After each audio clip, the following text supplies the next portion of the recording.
Hello and welcome once again to the Dr. Zeero Free Magic Secret Show, where we investigate all forms of magic. And today, we're going to dial it back and talk about the Magician card in Tarot, and specifically what it means to the Egyptian Tarot deck by C.C. Zane.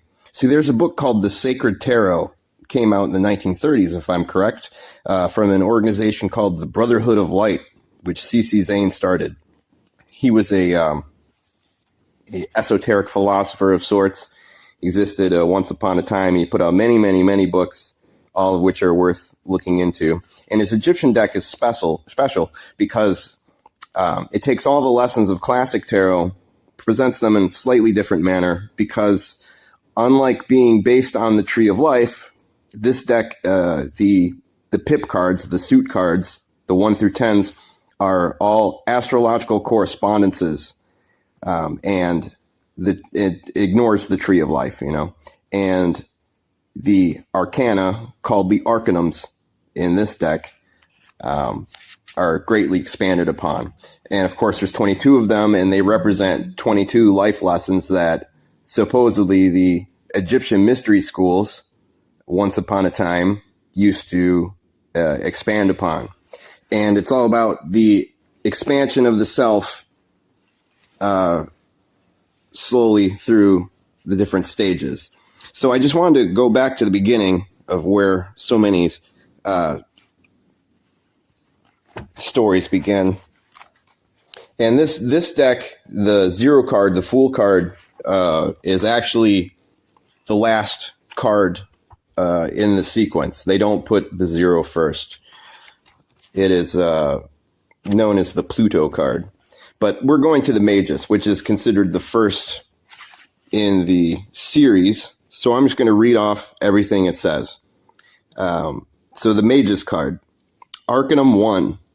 Letter Egyptian Athom. Hebrew Aleph. English A number 1. Astrologically, the planet Mercury. Color violet. Tone B. Occult science, esoteric psychology. Human function, the spiritual body. Natural remedy, mental treatments. Mineral, the metal mercury. Arcanum One expresses in the spiritual world absolute being, which contains and from which emanates the infinity of possibilities. In the intellectual world, unity, principle, and synthesis of numbers, and the will, principle of acts. In the physical world, man, the highest placed of relative being, who is called upon to raise himself by a perpetual expansion of his faculties in the concentric spheres of the absolute. So remember then, son of earth, that man should, like God, act without ceasing. To will nothing and do nothing is more fatal than to will and do ill. If the Magick should appear in the prophetic signs of thy horoscope, it announces that a firm will and faith in yourself, guided by reason and a love of justice, will conduct you to the end that you wish to attain and will preserve you from the perils of the way. In divination, Arcanum One may be read briefly as will or dexterity. Arcanum One is pictured by a Magick, type of the perfect man, that is to say, in full possession of his moral and physical faculties. He is represented standing. It is the attitude of will which precedes action. His robe is white, image of purity, original and regained. A serpent biting its own tail serves him for a girdle. It is the symbol of eternity which alone circumscribes his endeavors. His forehead is girt with a circle of gold. Gold signifies light, and the circle expresses the universal circumference in which gravitate all created things. The right hand of the Magick holds a scepter of gold, surmounted by a circle representing spirit, symbol of the authority conferred by spiritual attainment. He raises it toward heaven in the sign of aspiration to science, wisdom, and force. Above is the four-pointed star, its rays extending heavenward. It is the overshadowing genius of his spiritual master, directing his efforts and counseling him in his upward struggles. The left hand extends the index finger to the earth to show that the mission of the perfect man is to reign over the material world. This double gesture also expresses that the human will should reflect the divine will in order to procure good and prevent evil. Before the magus, upon a cubic stone, are placed a cup, a sword, and a piece of gold money, in the center of which is engraved a cross.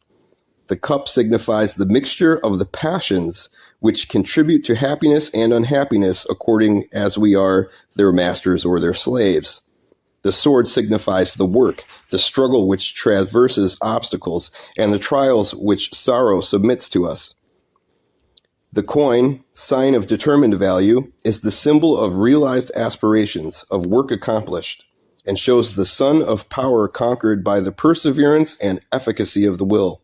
The cross, seal of the infinite, by which the coin is marked, announces the ascension of that power in the spheres of the future. The cube upon which these symbols rest typifies the physical world and has graven on its side an ibis to indicate that eternal vigilance is a necessity if physical limitations are to be surmounted.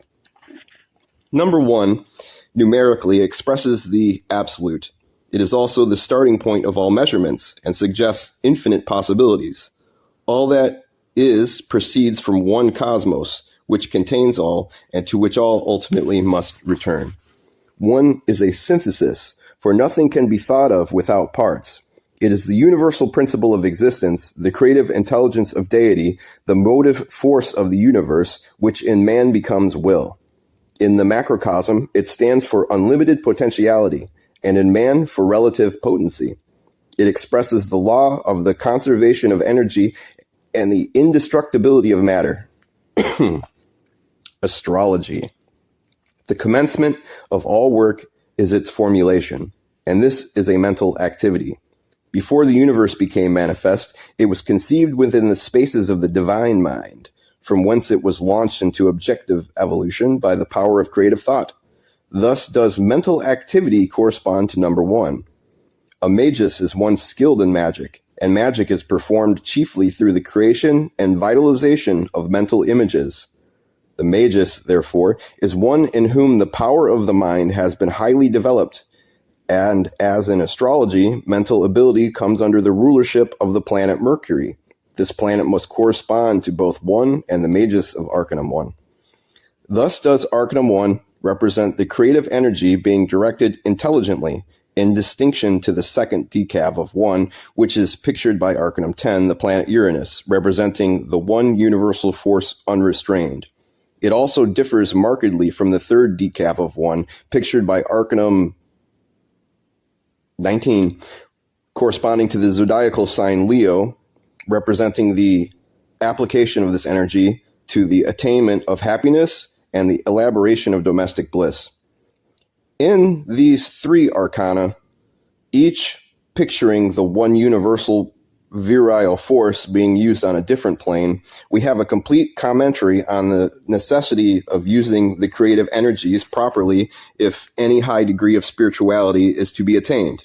Without virility, without an abundance of creative power, nothing of importance can be accomplished in any field. Yet if this creative energy is generated in abundance and is permitted to act without proper guidance, it brings many abrupt changes in fortune, and through instability prevents little worthwhile being accomplished. If it is directed into mental channels alone, it yields intellectual power, but when diverted into refined emotions such as true love and holy aspirations, it furnishes a power which attracts to the soul the highest spiritual bliss. In alchemy, Arcanum One represents the most important of all discoveries, the Philosopher's Stone. Tradition informs us that any object touched with this stone is converted into gold. The touchstone of alchemy is truth, for when truth is pressed against anything, its eternal principles are revealed. And these all-enduring qualities thus obtained constitute the gold of their underlying nature. Truth is correct knowledge, and this correct knowledge, if comprehensive, embraces the proper relation of souls and things to all other entities and forces. Thus, truth is a freeing and transmuting power, a feeling as well as an intellectual perception, and when fully realized, it results in deep aspiration and in an unutterable longing and determination for a more perfect life. Magick. Arcanum One indicates the importance of thorough preparation before any feat of magic is attempted. Every principle involved and every implement used should also be fully understood. The chief implements, including the magic wand, are depicted. The scepter indicates that the virility of some intelligence, either on this plane or another, is back of all magical phenomena. The star indicates the participation of an intelligence from another plane in the work. In Magick, there are 4 operations, which are here symbolized by the 4 implements. The first operation, that of formulation, which means building the thing clearly in the mind, is also represented by the Arcanum as a whole. In initiation, in the soul's pilgrimage, Arcanum One represents the stage in which manhood has been attained and self-consciousness realized.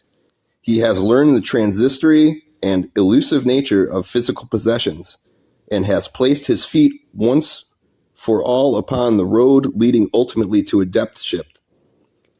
He realizes that success depends entirely upon his own efforts. In his aspirations, he has raised his vibrations so that he tunes in on an intelligence of the spiritual plane as signified by the star, and at critical times asks and receives guidance from this source. He moves forward henceforth with supreme confidence and sustained by an unwavering determination.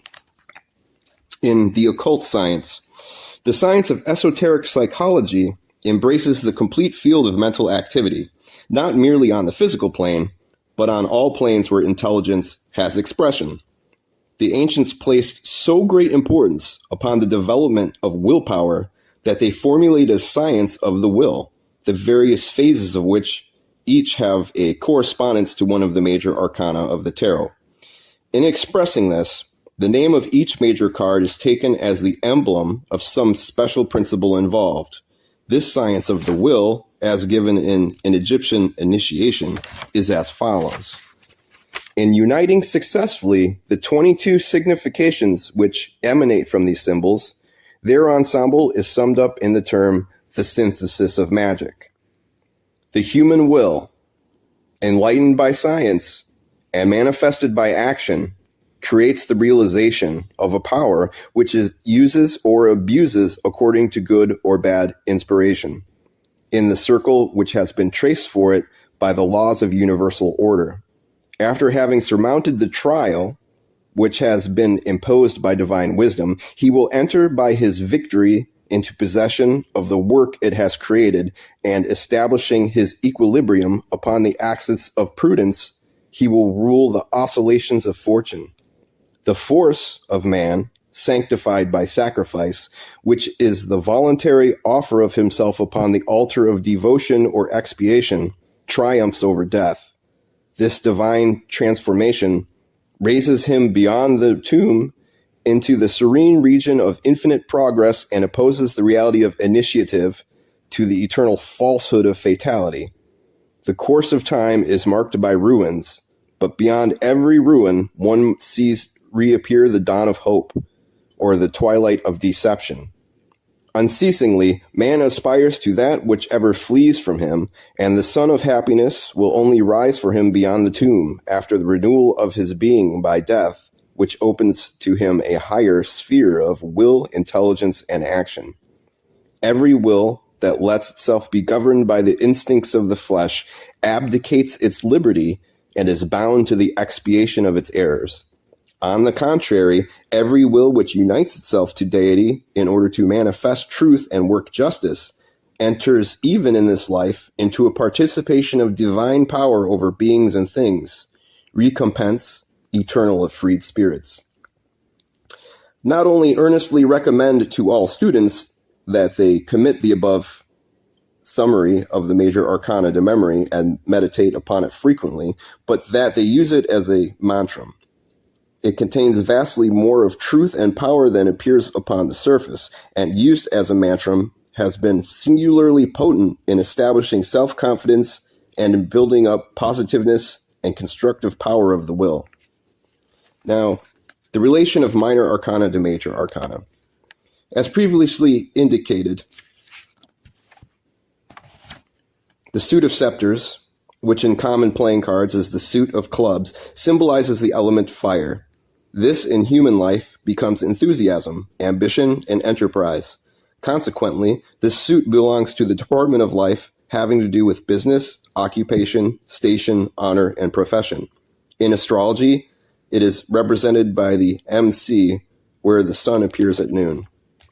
The suit of cups, which in common playing cards becomes the suit of hearts, represents the element water, symbol of emotions, and typical of domestic and affectional relations. It thus broadly corresponds to the western angle of a birth chart, where the sun sinks below the horizon. The suit of swords, which in common playing cards becomes the suit of spades, represents the element earth, symbol of struggle, allied to affliction and death. It thus corresponds to the nadir, where the sun is in its grave, or lowest point in the diurnal cycle. The suit of coins, which in common playing cards becomes the suit of diamonds, represents the element air, the breath of life. Air is merely one form of food, although the most essential of all. The other foods may be purchased with money, and thus money has become the symbol of life itself. It therefore corresponds to the ascendant of a birth chart, where the newborn sun each day rises above the eastern horizon. And now just a quick mention about the aces. In astrology, Mercury is general significator of study, writing, correspondence, and travel. As the aces correspond numerically to Mercury, in their more common divinatory significance, they relate to one of these things, according to the particular department of life signified by the suit. But in their application to higher planes, they reveal the influence of, and can be interpreted by, the first decanate of each zodiacal triplicity, starting, of course, with the movable signs. The divinatory significance of the Ace of Scepters is news of a business opportunity. Its inner interpretation is activity. The divinatory significance of the Ace of Cups is a letter from a loved one. Its inner interpretation is moods. The divinatory significance of the Ace of Coins is a short journey. Its inner significance is policy. The divinatory significance of the Ace of Swords is news of sickness or death. Its inner interpretation is organization. So that's just the quick read-through of what would be the Magician card in many other decks, known as the Magus in this Egyptian tarot deck. So that's just a quick one from the Dr. Zeero Free Magic Secret Show. Hope you gained some insight from this. There will be many more videos to come. Let people know I exist. Hit that subscribe button, blah, blah, blah. Enjoy your day. And here is a wonderful outro. See you guys later.